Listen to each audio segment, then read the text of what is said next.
Welcome back नाजरीन। तो आप प्रोग्राम देख रहे हैं द रियल फ्लेम्स और आज हमारे साथ हमारी बड़ी खूबसूरत गेस्ट सिस्टर सबा अमन मौजूद है।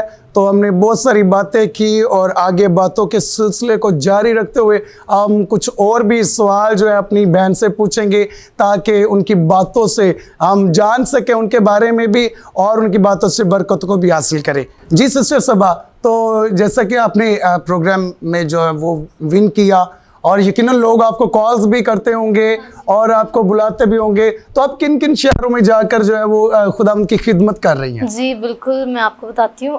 कॉल्स तो और इनविटेशन जो हैं वो तो काफ़ी जगह से आती हैं, लाहौर से, मतलब आउट ऑफ सिटी काफ़ी कॉल्स आते हैं, काफ़ी इनविटेशन आते हैं। बट मैंने जैसे कि आप सब जानते हैं कि मैं मैरिड हूँ और मेरे 4 बच्चे भी हैं। वाओ! तो बच्चे हैं तो इसकी वजह से भी जो है घर की भी जिम्मेदारी है, उसको भी साथ लेके चलना है।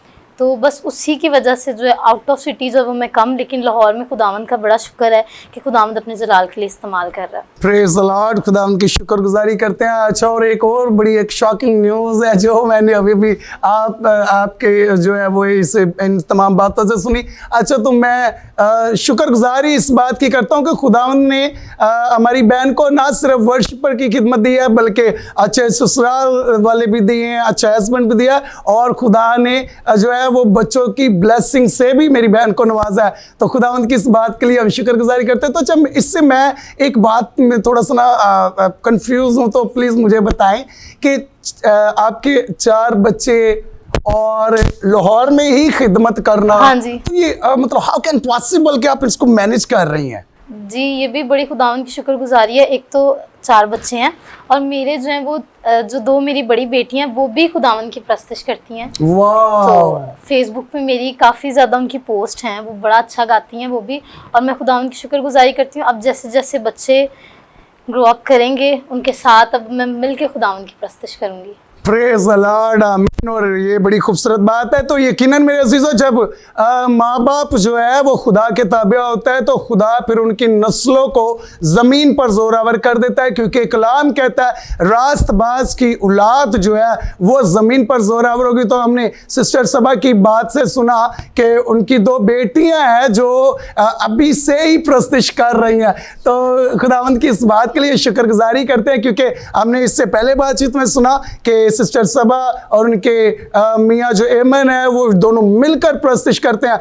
जो ब्लेसिंग आप में है वो आपके बच्चों में भी ट्रांसफ़र होती है। तो लाजम है कि खुदा के हजूर में रहे ताकि आपके बच्चे भी खुदा की हजूरी में रहें और खुदा से बरकत को हासिल करें। सिस्टर सबा, आपने बड़ा अच्छा जो है वो गीत गाया, आपकी आवाज़ बड़ी खूबसूरत है। तो मैं जानना चाहूँगा आपके टीचर के बारे में। जी, मैं आपको बताती हूँ कि मेरे हस्बैंड जो, मैंने आपको बताया कि वो भी गाते हैं, उनके उस्ताद जी हैं उस्ताद नसीम शाहिद साहब, और अब हमारी शादी हो गई। अब हम दोनों मिलके उन्हीं से जो है वो लेसन्स वगैरह लेते हैं।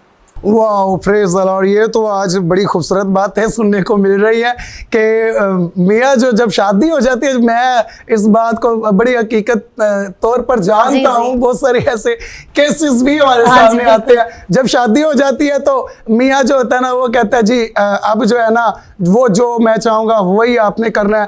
तो बाज़ुकात कुछ ऐसे लोग होते हैं जो अपनी बेगमात को जो है ना उनकी खिदमत स्टॉप कर देते, उन्हें सपोर्ट नहीं करते, वो कहते हैं घर की बड़ी जिम्मेदारी हैं, आप इस मेरे। तो मैं इस बात से बड़ा खुश हूँ कि आपने उसी टीचर को चुना जहाँ पे आपके हस्बैंड जा रहे हैं, जो उनके टीचर है, और टीचर भी एक है, वाह, और खिदमत भी इकट्ठे कर रहे हैं, और ये खुदावंद की शुक्रगुजारी है इस बात के लिए। तो अजीज़ों, यकीनन खुदावंद जब आपकी ज़िंदगी में प्लान रखता है तो फिर वो आपके लिए अच्छे लोगों का इंतखाब करता है, अच्छे रस्तों का चुनाव करता है ताकि आप अपनी मंजिल तक पहुंच सके। तो खुदावंद इसमें सिस्टर आप दोनों मियाँ बीवी को इसी तरह से मोहब्बत में रखे, प्यार से रखे। हमारी बेस्ट विशेस है आपके लिए। और ये मेरे ख्याल से ये पहले ऐसा जोड़ा होगा जिसको मैं मतलब सुन रहा हूँ कि आप मियाँ बीवी इतनी ज़बरदस्त तरीके से वर्शिप में एक दूसरे का साथ दे रहे हैं। तो खुदावंद आपको बरकत दे। और आखिरी सवाल आपसे होगा, और ये बड़ा अहम सवाल है। आजकल नौजवान बहनें भाई जो है, सोशल मीडिया का दौर है, हाँ जी। तो बहुत सारे लोग टिकटॉक पर, फेसबुक पर, इंस्टाग्राम पर और मुख्तलिफ वेबसाइट्स पर बिजी हैं और खुदा से बहुत दूर है। तो आज इवन कि ना सिर्फ नौजवान बल्कि अपने उन नौजवानों ने अपने बच्चों को भी उस काम पर लगाया हुआ है। तो इससे किस तरह से हम इस तरह के माहौल से निकल कर हम यीशु की तरफ आ सकते हैं? बिल्कुल, सबसे जो उसके लिए बड़ा हथियार है वो है दुआ प्रेज़ द और लॉर्ड, खुदा के हालेलुया। कलाम को पढ़ना। जब हम खुदावन के कलाम को पढ़ते हैं तो हमें रास्ते मिलते हैं कि हम लोगों ने किस ट्रैक पे चलना और किस ट्रैक पे अपने बच्चों को। तो Praise the जितना हम Lord. लोग दुआ में रहेंगे, खुदावंद की हजूरी में रहेंगे, तो खुदावंद अपने आप जो है वो रास्ते मुहैया करता है। आमीन, प्रेज़ द लॉर्ड, खुदावंद की जय हो, खुदावंद की तारीफ। और यकीनन मेरे अजीज़ों, जब हम कलाम पढ़ते हैं तो कलाम हमारे कदमों के लिए जो वो चिराग है, हमारी राहों के लिए रोशनी है। तो सिस्टर सबा ने बड़ी खूबसूरत बात की कि अगर इस माहौल से आप आज़ाद नहीं हैं और आज़ाद होना चाहते हैं तो फिर खुदा के कलाम को पढ़ना शुरू कर दे, फिर जो है वो दुआ में टाइम गुजारना शुरू कर दे, खुदा के साथ अपनी रफाकत रखना शुरू कर दे। तब आप इन अंधेरी राहों से निकल कर खुदा की जो है वो नूर की राहों पर चलना शुरू कर देंगे, रोशनियों की राह पर चलना शुरू कर देंगे। तो खुदावंद की शुक्रगुजारी करते हैं आपने आज की इस खूबसूरत गेस्ट के लिए। तो सिस्टर सबा, एक बार फिर से मैं जरमाया टीवी की पूरी टीम आपके शुक्रगुजार हैं। आप अपने कीमती टाइम में से आपने टाइम निकाला और यहाँ पर आई और आपने तमाम वो बातें जिनसे हमने बरकत पाई आपने शेयर की। तो एक बार फिर आपको शुक्रिया करते हैं, आपका thank you so very much. खुदावंद इसी तरह से आपको बढ़ाता जाए। तो मेरे अजीजों, मिलते हैं आपके साथ एक नए प्रोग्राम में एक नए गेस्ट के साथ। देखते रहिएगा programme the real flame only on जरमाया टीवी।